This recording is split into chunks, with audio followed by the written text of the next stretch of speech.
ओम नमः शिवाय गुरवे सच्चिदानंदमूर्तये निष्प्रपंचाय शांताय निरालंबाय तेजसे। हरिओम प्रभु जी। आज के इस अध्यात्म परिषद में आप सबका स्वागत है। आज का प्रश्न भी गोंडल गुजरात से सोनल पटेल जी का है। उन्होंने पूछा है कि चित्त में स्थिरता टिकती नहीं है, उपाय बताइए। तो देखो प्रभु जी, पहले तो चित्त कह लो, मन कह लो, अंतःकरण कह लो, उसका तो स्वभाव ही है चंचल रहना। एक तो ये स्वीकार करना होगा कि चित्त है तो चंचल रहेगा, मन है तो विक्षिप्त रहेगा, अंतःकरण है तो उर्मियां उसमें उठेगी ही। ये प्रॉब्लम नहीं है, समस्या यह नहीं है कि चित्त स्थिर नहीं रहता, लेकिन अस्थिर चित्त के साथ मेरा जो लगाव है, मेरी जो आसक्ति हो जाती है, मैं जो उसके साथ चिपक जाता हूं, चिपक जाती हूं, यह समस्या है। चित्त या मन कह लो, मन दुखी तो मैं दुखी, मन सुखी तो मैं सुखी, मन चंचल तो मैं चंचल, मन स्थिर तो मैं स्थिर। देखो, हमने मन के साथ अपने आप को बिल्कुल मिला दिया है, मिक्स कर दिया है, अपना आपा मान लिया है, उसको अध्यारोप कर दिया है आत्मा का, आत्मा में मन का या चित्त का, कि चित्त मैं हूं। इसलिए इसकी विक्षिप्तता, इसलिए इसकी अस्थिरता हमें तकलीफ देती है, क्योंकि उसमें जो तकलीफ है वह धर्म हमारे हो जाते हैं। लोहपिंडवत, उष्म लोहपिंडवत, ऐसा एक उदाहरण शास्त्र में आता है। लोहे का जो गोला है उसको गर्म करो तो लाल लाल हो जाता है, तो लाल लाल आग का गोला, ऐसा हम कहते हैं। तो आग का गोला होता नहीं है, आग के गोले ने हमें जलाया, तो गोला लोखंड का होता है, गोला लाल नहीं होता, गोला जलाता नहीं, गोले में वजन होता है, आग में वजन नहीं होता, आग गोल नहीं होती। देखो, दोनों का परस्पर अध्यास हो गया। बस उसी तरह हमने मन का अपने ऊपर आरोप कर लिया है कि मैं मन हूं, मैं चित्त हूं, इसलिए उसकी विक्षिप्तता मुझे मेरी विक्षिप्तता, उसकी अस्थिरता मुझे मेरी अस्थिरता लगती है। और अस्थिर होना माने मर्यादित होना, जो मर्यादित है वही अस्थिर हो सकता है। अनंत अस्थिर कैसे होगा? जैसे आकाश है, समझ लो आकाश अनंत है, अब कहाँ से खिसका के कहाँ ले जाओगे? उसी तरह परमात्मा, अखना जी महाराज कहते हैं, ठसा ठस भरा हुआ है, एक सोई के नोक के बराबर भी परमात्मा के सिवा, आत्मा के सिवा कहीं जगह खाली नहीं है। तो यहाँ से वहाँ कैसे हिलेगा डुलेगा, कहाँ जाएगा? जहाँ नहीं है वहाँ तो जाएगा। तो स्थिरता हमारा स्वभाव है, हमारा स्वरूप है, और इसलिए हमें अस्थिरता दुख देती है, अस्थिरता समस्या पैदा करती है, अस्थिरता नहीं भाती हमें, वह हमें विक्षिप्त करती है। स्थिरता हमें प्रसन्न रखती है, वह हमें सुखद लगती है, आनंदप्रद, क्योंकि वह हमारा स्वभाव है। एक बात तो ये हुई। अब देखो कि अस्थिरता किस कारण से है, तो मुख्य कारण तो यही है कि अस्थिर मन को, अस्थिर चित्त को हमने मैं मान लिया, इसलिए यह टिकाने का हमें प्रयत्न करना पड़ेगा। तो टिकती तो है नहीं। अब क्यों नहीं टिकती है, इसका कारण खोजो।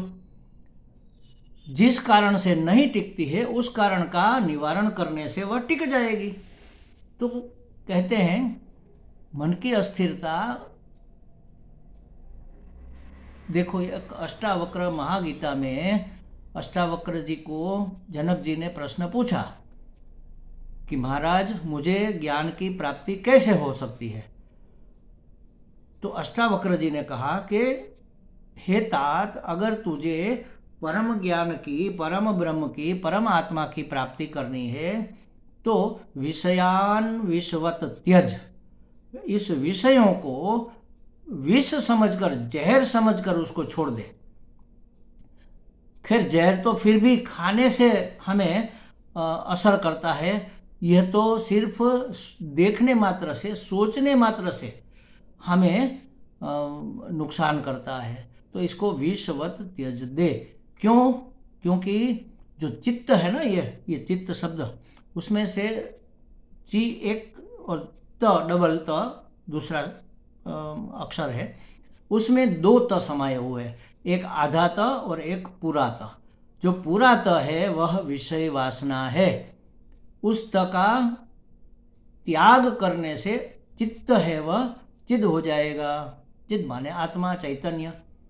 तो यह तो मैं ही हूं, मेरे अंदर ये विषयों की वासना मिक्स हो गई, इसलिए यह चित्त हो गया। वास्तव में चित्त जब शुद्ध हो जाता है, मतलब कि उसमें से विषयों की वासना निकल जाती है।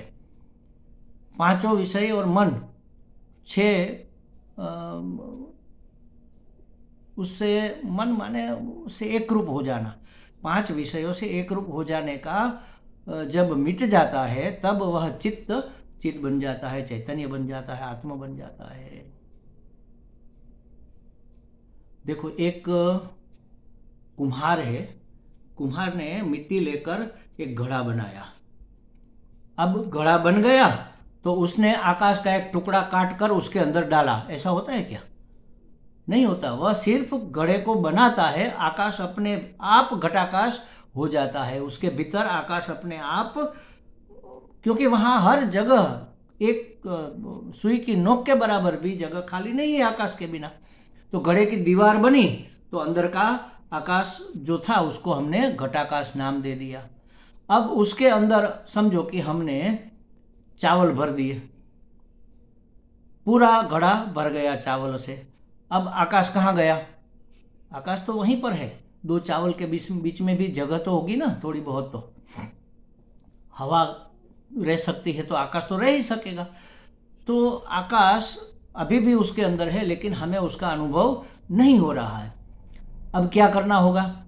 उसमें से एक एक दाना निकाल कर, या मुट्ठी भर के, या चम्मच भर के, कुछ भी करके उसमें से चावल हमें बाहर निकालने होंगे। जितने चावल बाहर निकलेंगे उतनी वहां पर जगह हो जाएगी, उतना वहां पर आकाश हमें प्रतीत होगा।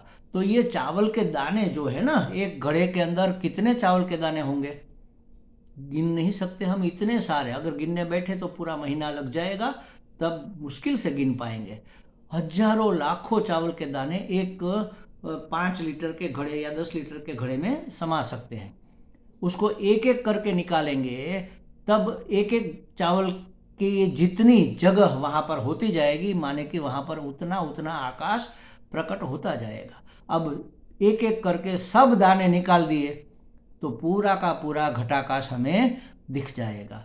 और फिर घड़े की दीवार के ऊपर से हमारी नजर हट गई और आकाश के ऊपर हमारी नजर आ गई, तो फिर वह घटाकाश ही आकाश है, यह हमें पता चल जाए। बस उसी तरह हमारे अंतःकरण में, हमारा अंतःकरण में चिदाकाश है। चिदाकाश में परमात्मा प्रकट हो रहा है, अभिव्यक्त हो रहा है। जाज्वल्यमान अखंड जी कहते चमचमा रहा है। अंगुष्ठ मात्र पुरुषः चमचमा रहा है वहां पर। अंगुष्ठ मात्र माने इतनी सी जगह है वहां पर, वहां इतना आलोक है, तो प्रकाश के रूप में वहां परमात्मा अभिव्यक्त हो रहा है। लेकिन कैसे प्रकट होगा? विषय के एक एक दाने को बाहर निकालते जाओ। जैसे ही सब जितने निकले, सब विषय एक साथ नहीं निकलेंगे, एक विषय भी पूरा का पूरा नहीं निकलेगा। समझो कि आंख का विषय है रूप, तो रूप देखना आंख बंद नहीं करेगी, और रूप देखकर उसको प्रतिभाव देना भी मन बंद नहीं करेगा। अरे वाह कितना सुंदर है, मन कहेगा अरे वाह ये तो, अरे रे ये तो बड़ा कद्रूप है, ये तो बिल्कुल विभत्स लगता है, हमें अरुचि पैदा करता है, इतना घृणास्पद है। तो ये मन अभिप्राय करता है, आंख उसको देखती है।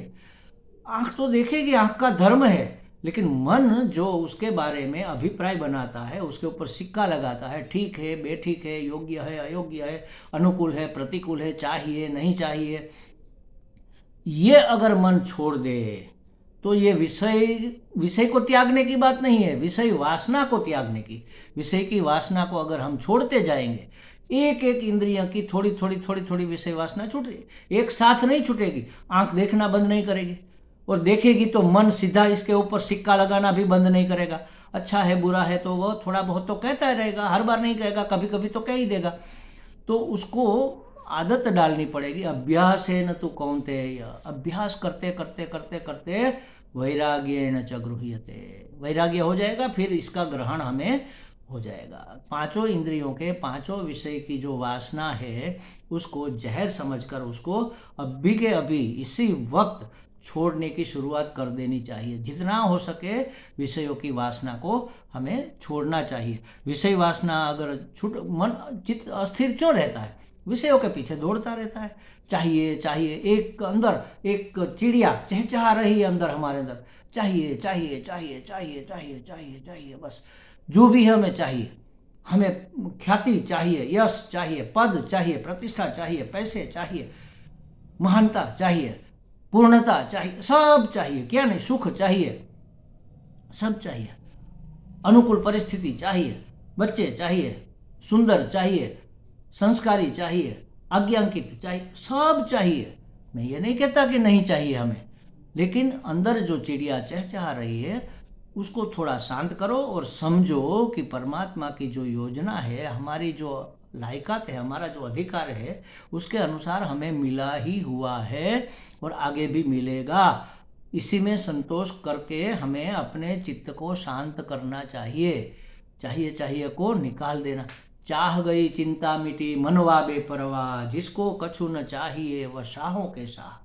ये हमारे राम बाबू जी द्वारका वाले हमें कहते थे कि जिसको कुछ नहीं चाहिए वह तो बादशाह का भी बादशाह है, वह इतना शांत प्रशांत प्रसन्न बैठा है, बस उसको कुछ नहीं चाहिए, कहीं न आना है न जाना है, न उद्धव से कुछ लेना है, न माधव को कुछ देना है।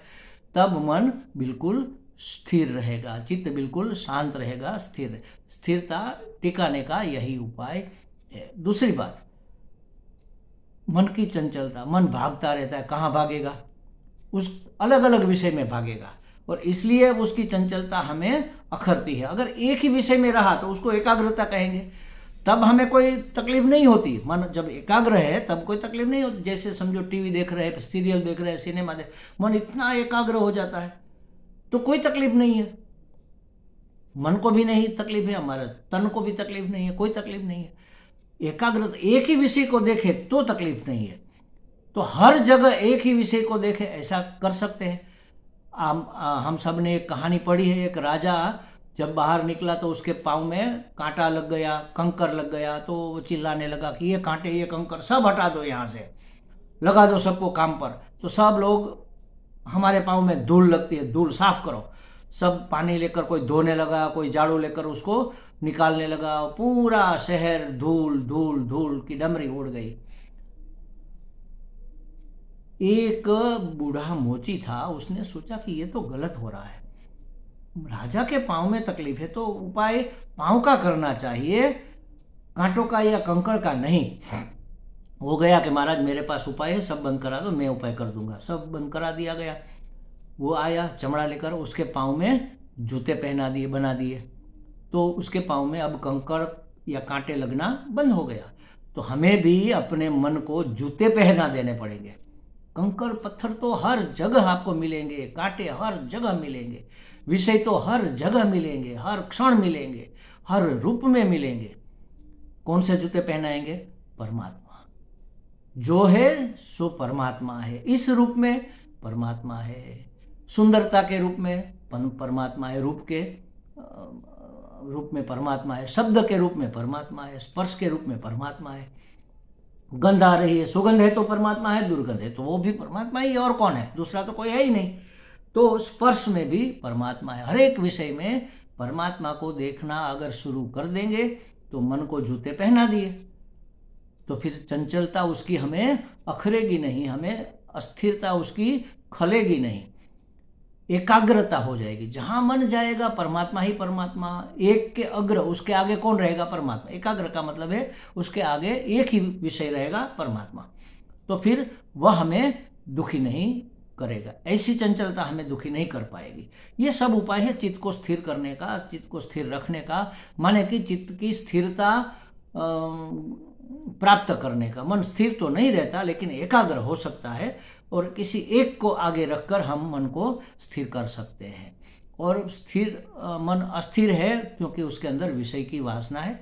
तो विषयों को हमें धीरे धीरे उससे, विषय की वासना से हमें मुक्त होना चाहिए ताकि हमारा मन स्थिर रहे। जिसको कुछ नहीं चाहिए वो तो बादशाहों का बादशाह है।